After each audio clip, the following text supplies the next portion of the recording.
Baik, bismillahirrahmanirrahim. Assalamualaikum warahmatullahi wabarakatuh.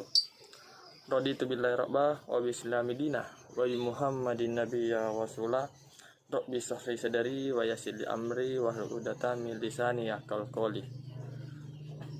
Perkenalkan, nama saya Arfan, kelas A semester 6, jurusan Administrasi Publik, Fakultas Ilmu Sosial dan Ilmu Politik.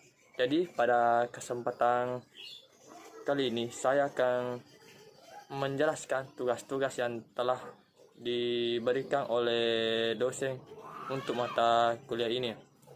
Jadi langsung saja saya akan menjelaskan satu persatu. Yang pertama, menurut Prajudi Atmo Sidurjo merumuskan di mana hukum administrasi negara sebagai hukum yang mengenai pemerintah beserta aparatnya yang terpenting, yakni administrasi negara. Selanjutnya dikatakan bahwa hukum administrasi negara mengatur wewenang, tugas, fungsi dan tingkah laku para pejabat administrasi negara, bertujuan untuk menjamin adanya administrasi negara yang bonafit, artinya yang tertib, sopan, berlaku adil dan objektif, jujur, efisien, dan fair. Dinyatakan juga bahwa hukum administrasi negara itu merupakan hukum mengenai administrasi dan hukum hasil ciptaan administrasi negara, sehingga hukum administrasi negara dibedakan menjadi dua klasifikasi, yaitu hukum administrasi negara heteronom dan hukum administrasi negara yang otonom. Kemudian yang kedua, menurut Utrecht mengemukakan bahwa hukum administrasi negara atau hukum pemerintahan adalah hukum yang menguji hubungan hukum istimewa yang bila diadakan akan memungkinkan para pejabat administrasi negara melakukan tugas mereka yang khusus. Kemudian ketiga, menurut Dimok, di mana hukum administrasi negara adalah hukum yang mempelajari bagian-bagian dari administrasi umum yang mempunyai lapangan yang lebih luas, yaitu suatu ilmu pengetahuan yang mempelajari bagaimana lembaga mulai dari suatu keluarga hingga perserikatan bangsa-bangsa disusun, digerakkan, dan dikemudikan. Baik, kemudian yang keempat, menurut Oppenheim mengemukakan bahwa hukum administrasi negara adalah suatu gabungan ketentuan yang mengikat badan-badan tinggi maupun rendah. Apabila badan-badan itu menggunakan wewenang yang telah diberikan padanya oleh hukum tata negara. Hukum administrasi negara menggambarkan negara dalam keadaan bergerak. 5. Menurut JHP Belleproid mengatakan bahwa hukum tata usaha negara atau hukum tata pemerintahan adalah keseluruhan aturan-aturan tentang cara bagaimana alat-alat perlengkapan pemerintahan dan badan-badan kenegaraan serta majelis-majelis pengadilan khusus yang diserahi pengadilan tata usaha negara hendaknya memenuhi tugas. Yang keenam, menurut Baksa Mustafa, di mana hukum administrasi negara merupakan suatu gabungan jabatan-jabatan yang dibentuk dan disusun secara bertingkat, sertakan tugas dalam melakukan sebagian pekerjaan pemerintahan dalam arti luas yang tidak diserahkan pada badan-badan pembuat undang-undangan dan badan kehakiman.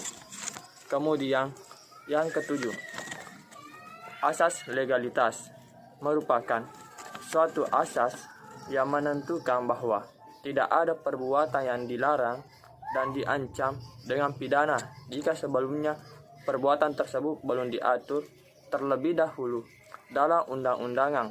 Asas ini tidak boleh berlaku surut, artinya tidak boleh mempidanakan seseorang apabila perbuatannya belum ada aturannya. Asas legalitas dalam hukum pidana itu sangat penting. Asas ini digunakan untuk mengetahui apakah suatu peraturan hukum dapat diberikan terhadap tindak pidana yang terjadi apa tidak. Maka apabila terjadi suatu tindak pidana, maka akan dilihat apakah telah ada ketentuan hukum yang mengaturnya dan juga apakah aturan tersebut dapat diberlakukan terhadap tindak pidana itu.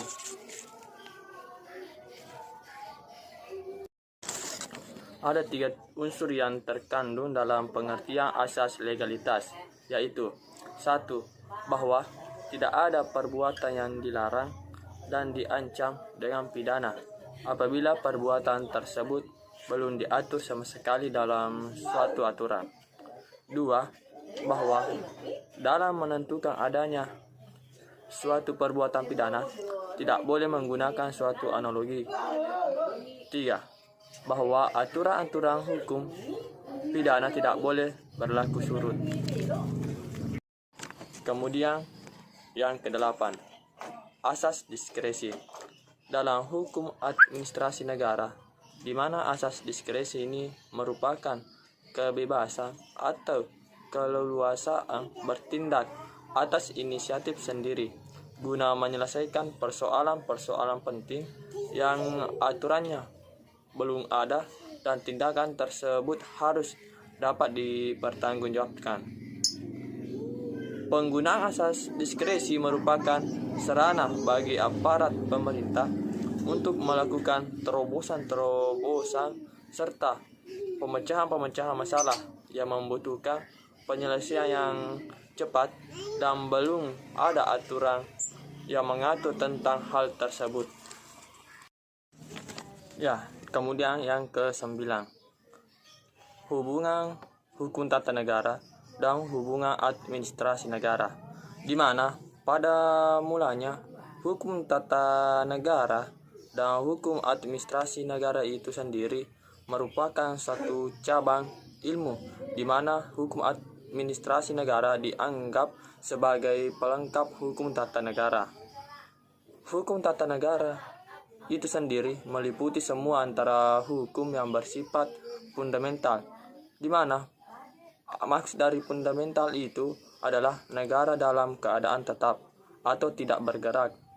Karena sifatnya fundamental inilah peraturan perundangan yang terkategorikan hukum tata negara adalah produk hukum mengatur tentang negara, yaitu antara lain dasar pendirian, struktur kelembagaan, pembentukan lembaga-lembaga negara, hubungan hukum atau hak dan kewajiban antar lembaga negara, wilayah dan warga negara, dan membicarakan negara dalam arti yang abstrak.